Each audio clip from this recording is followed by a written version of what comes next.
Xander lives the life of your average baby. Daddy takes him on airplane rides. Mommy feeds him and cleans him. But here's the one rather unusual part. When Xander has to poop or pee, he often uses the potty. You still straining? Yep.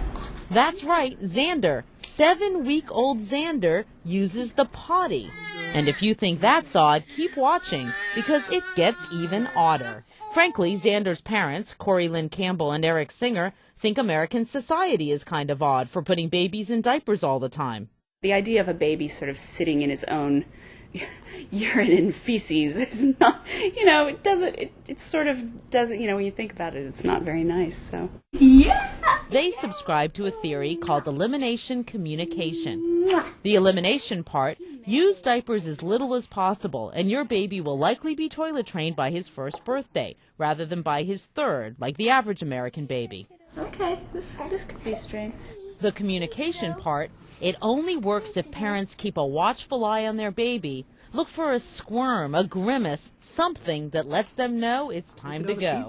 The idea is to, sort of get in touch with when your baby needs to go and then just hold him over a receptacle. This whole concept was so mind-blowing that I joined Eric and Corey Lynn at an elimination communication meeting in New York City.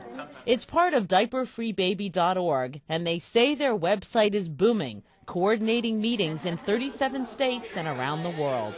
This woman hasn't even had her baby. She's 4 months pregnant and wants to learn how to start elimination communication, or EC, right at birth. I've actually just housebroken my dog, and I know there's no comparison. The group leader's advice: just plunging in and taking your baby's diaper off and seeing where that takes you is a really important first step. Why does it matter when a child gets out of diapers? It really does not matter when a child gets out of diapers. It's about communicating with your child about something that he is trying to tell you from the time he's born.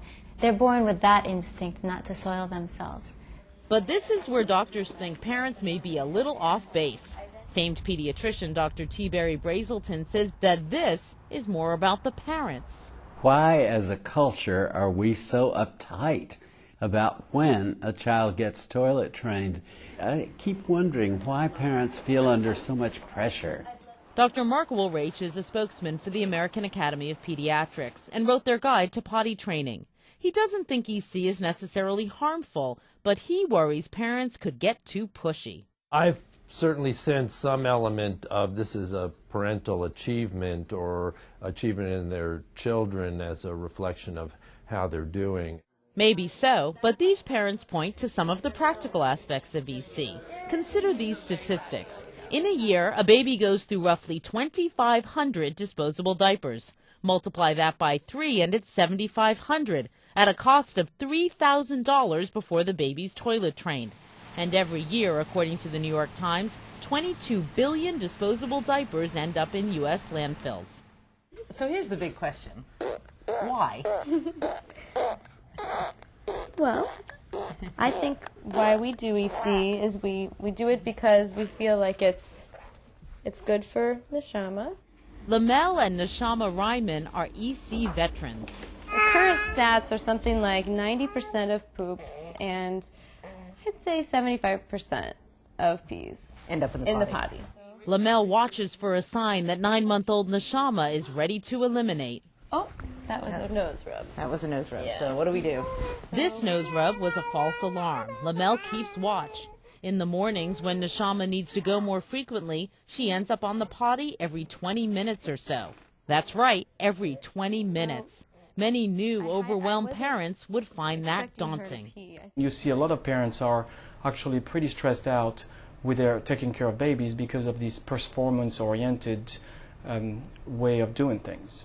But to do this, what happens if you're cooking something or you have to answer the phone or if you had another child? Right. How could you really be paying attention to little signs like that? I do the very best I can, and when I'm not able to catch it, like I can't even see her right now, so she could be making a puddle on the floor right now for all I know. So I just go wipe it up. It's not a big deal. Why should she have to communicate her eliminations? She's 9 months old. Why can't she just be sort of free and easy and use a diaper?